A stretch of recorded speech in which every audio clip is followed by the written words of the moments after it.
En directo, la periodista Valentina Alarraqui nos reporta en vivo desde el Vaticano.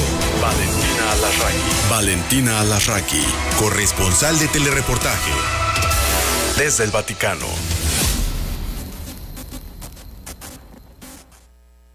¿Cómo estás?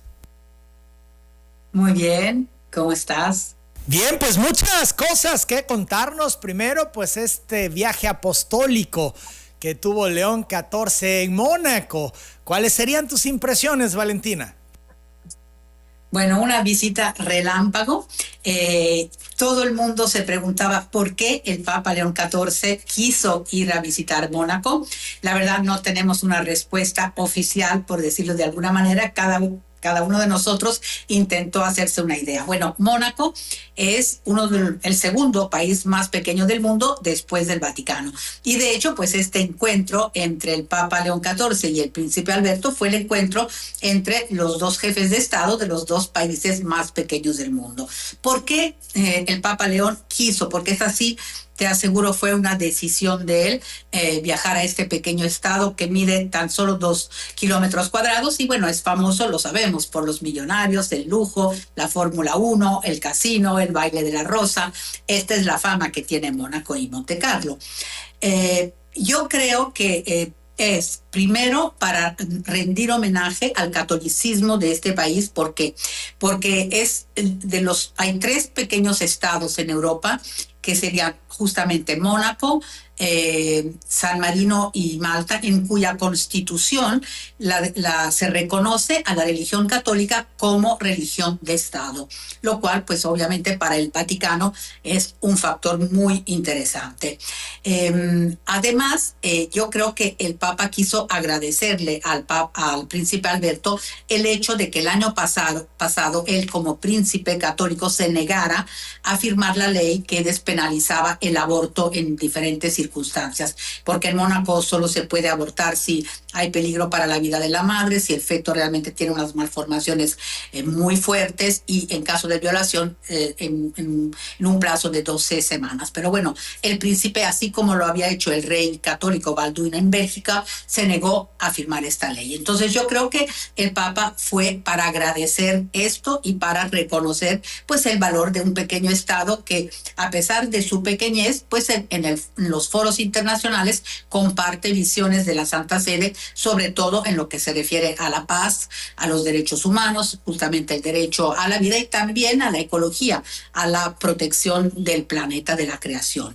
Esto, digamos, es lo que yo supongo. Estas serían las razones por las que el Papa decidió visitar este pequeño estado. Pero luego, al llegar ahí, fue una visita relámpago de apenas 9 horas. Entendimos en realidad cuál era el mensaje del Papa, porque el Papa lo que fue a decir ahí, es decir, yo sé perfectamente que este pequeño estado es un estado en el que viven sobre todo personas pudientes. Debes de pensar que ahí viven monegascos, italianos, franceses, pero también hay gente de 150 nacionalidades, no solo, digamos, millonarios, sino también gente con trabajos humildes. Entonces, el Papa lo que fue a decir a Mónaco fue a hablarle a los ricos, digamos, y a los poderosos, y a todos les dijo que tienen que hacer todo lo posible para que la riqueza circule, para que no haya estas diferencias sociales terribles y también para poner pues al servicio su poder, ponerlo al servicio de la política, de las decisiones a nivel político, social y económico. Entonces yo creo que este es un poco el trasfondo, digamos así, de la visita. Obviamente el tema de la paz estuvo muy presente porque pues son 2 estados que comparten exactamente la misma visión en el sentido de que pues las armas deben de callar y hay que recurrir siempre a la labor diplomática, a la negociación, al diálogo para pues llegar a una paz justa y duradera y sobre todo a una reconciliación. El Papa en pocas horas pues vio a los religiosos, vio a los jóvenes, a los catecúmenos y acabó pues la visita con una misa en el Estadio San Luis, donde había aproximadamente 15,000 personas que asistieron pues a la misa.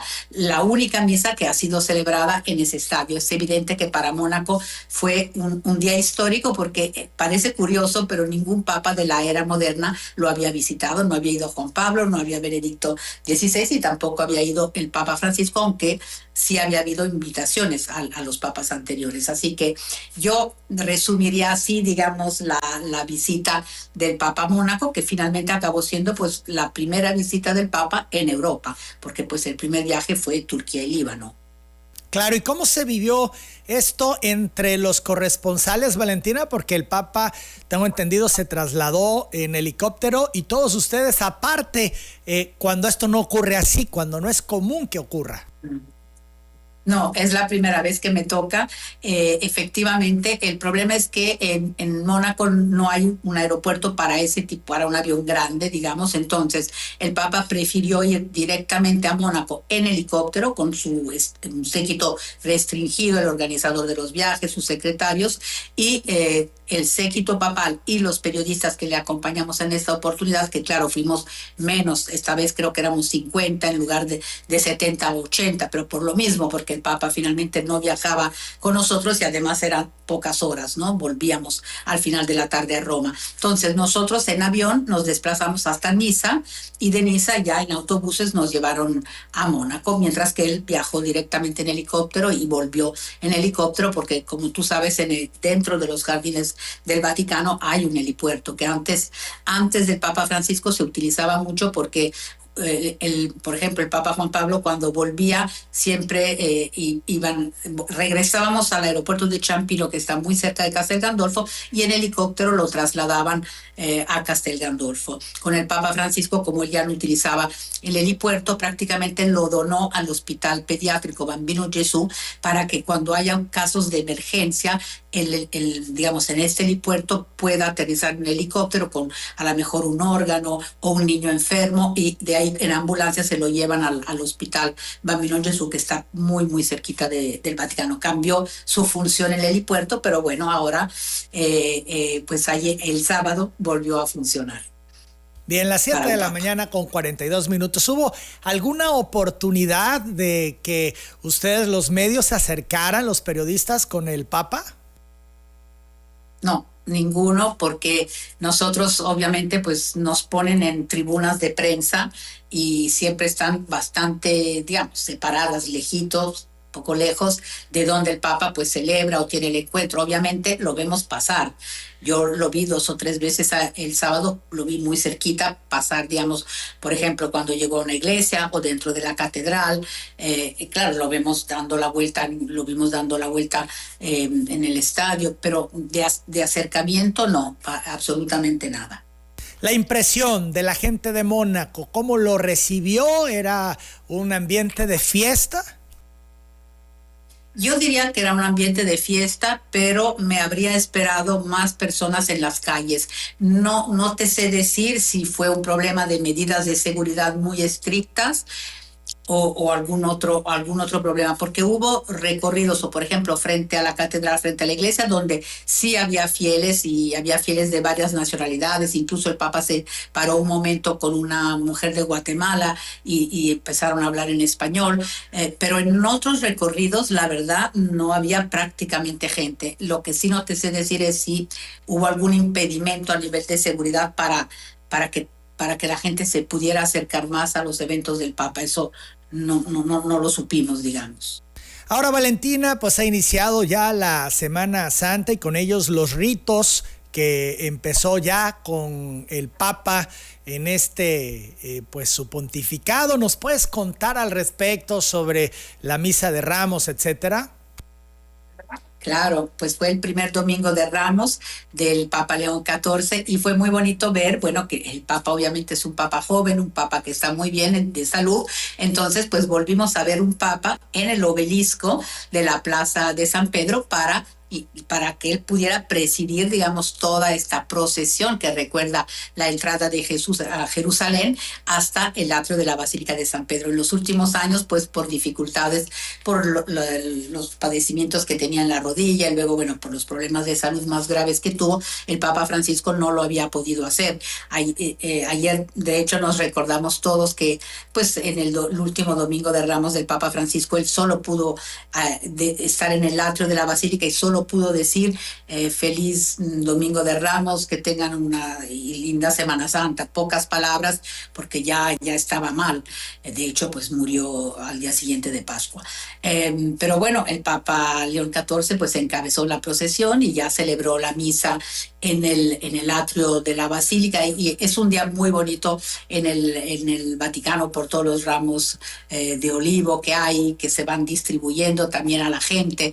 Es uno de los días más bonitos, digamos, de la Semana Santa, por decirlo así. Pero lo que llamó muchísimo la atención, porque habitualmente las homilías del Domingo de Ramos son homilías centradas pues en la figura de Jesús, en la entrada de Jesús en Jerusalén, en fin, en temas muy, muy religiosos, vamos a decir así.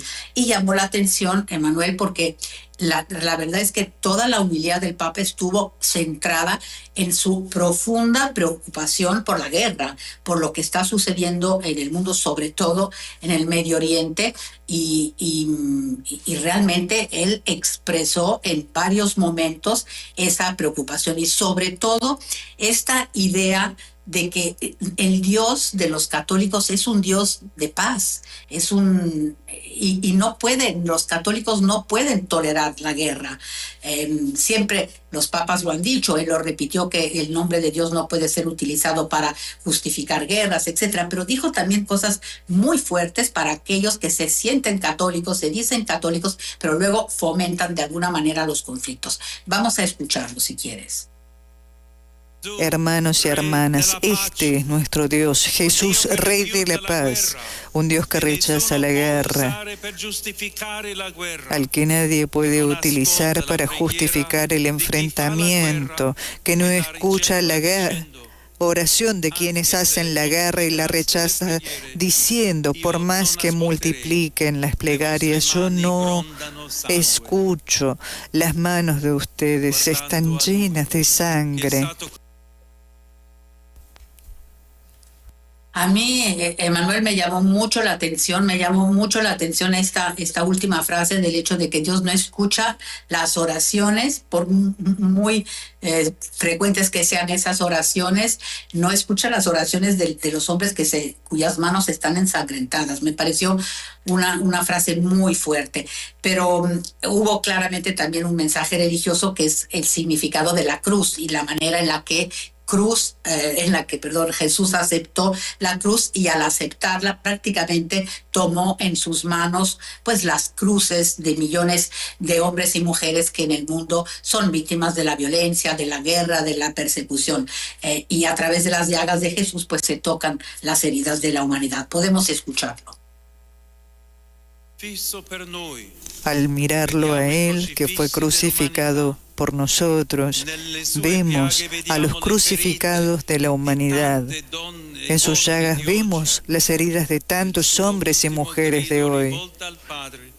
En su último grito dirigido al Padre, escuchamos el llanto de quienes están abatidos, de quienes carecen de esperanza, de quienes están enfermos, de quienes están solos, y sobre todo escuchamos el gemido de dolor de cada uno de los que están oprimidos por la violencia y de cada víctima de la guerra.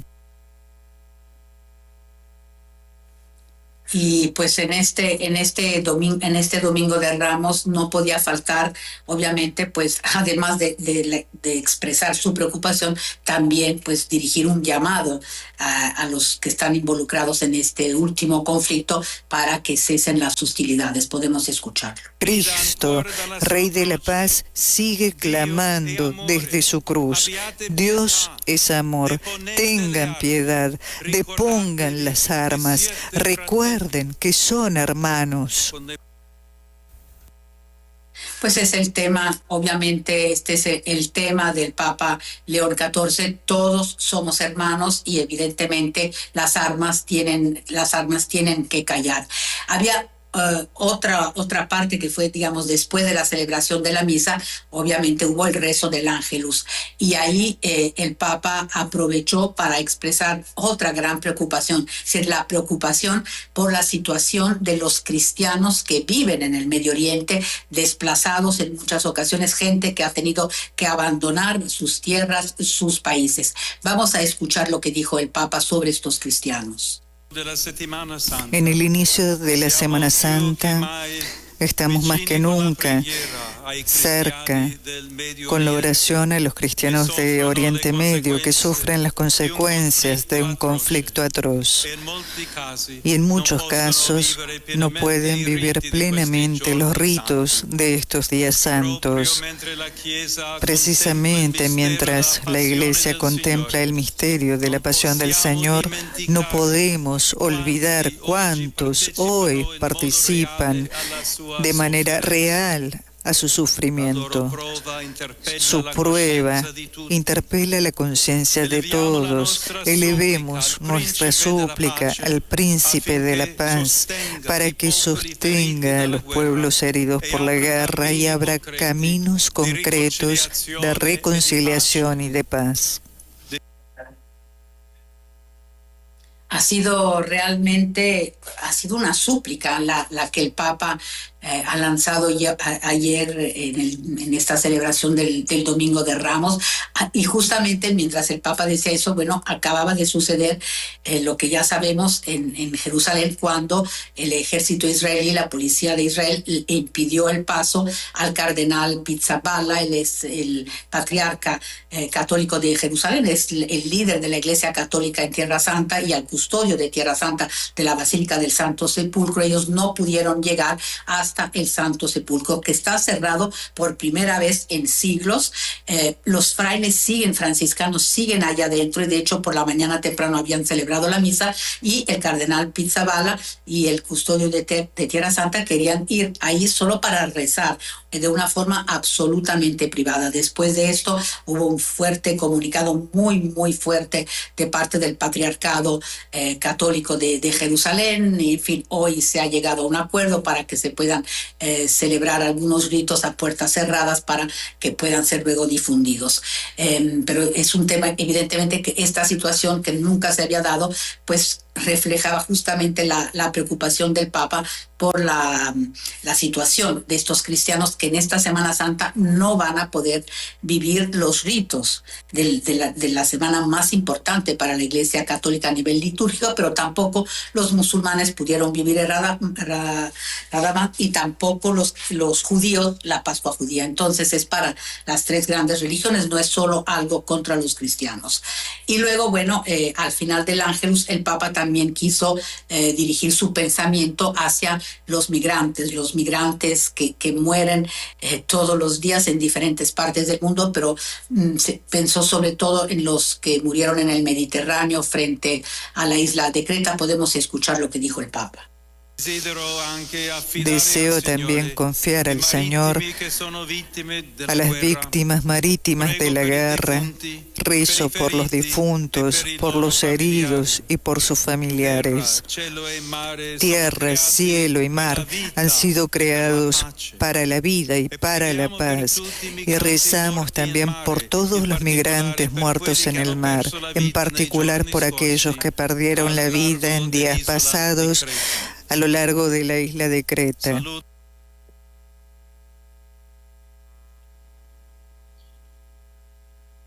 Creo que fue verdaderamente una homilía y un rezo del Ángelus muy densos, muy densos, con llamados muy claros y sobre todo con pues este deseo del Papa de compartir su profunda preocupación por lo que está sucediendo, y probablemente este tono se va a mantener a lo largo de toda la Semana Santa. El Papa, como te comentaba, pues va a poder presidir absolutamente todos los ritos. Eso ya ha sido confirmado y, bueno, tenemos que esperar al Jueves Santo, porque en la mañana el Papa va a celebrar en la Basílica de San Pedro la misa crismal, que recuerda la ordenación del sacerdocio, digamos, con los sacerdotes, obispos y cardenales de la institución del sacerdocio, con sacerdotes, obispos y cardenales que van a renovar sus promesas sacerdotales, y por la tarde será ya en la Basílica de San Juan de Letrán, donde el Papa celebre la misa en Cena Domini, que recuerda la última cena del Señor, volviendo a la tradición, porque el Papa Francisco el jueves por la tarde siempre iba a una cárcel o a un centro donde se encontraban migrantes o jóvenes víctimas de adicciones. Bien, pues muy completo, Valentina. Estaremos muy atentos de las próximas actividades del Papa en esta Semana Mayor. Las 7:55 retoma actividades hasta el jueves, ¿verdad? Bueno, esta tarde, al final de esta tarde, el Papa se va a Castel Gandolfo, ya es un hábito, todos los lunes por la noche se va, vuelve el martes por la noche, el miércoles va a haber audiencia general, como todas las semanas, y ya el jueves estos dos ritos, el viernes pues la Pasión del Señor en la Basílica, el Vía Crucis, el sábado la Vigilia Pascual, y finalmente el domingo la Misa de Pascua y la bendición Urbi et Orbi a Roma y al mundo, que se imparte el día de Pascua y el día de Navidad. Entonces te da chance de tomar el traje de baño, irte un par de días a la playa, Valentina. No son temperaturas de playa. Todavía no, ¿verdad? Está frío. Estamos en una primavera, como diría la canción, una loca primavera. Muy bien, Valentina, pues estaremos muy atentos a lo que ocurra con el Papa y todas estas actividades y ritos por la Semana Santa. Te agradezco mucho, como siempre. Igualmente, gracias. Valentina Alasraqui. Valentina Alasraqui, corresponsal de Telereportaje, reportó desde el Vaticano. Yo hago la pausa para regresar con más información.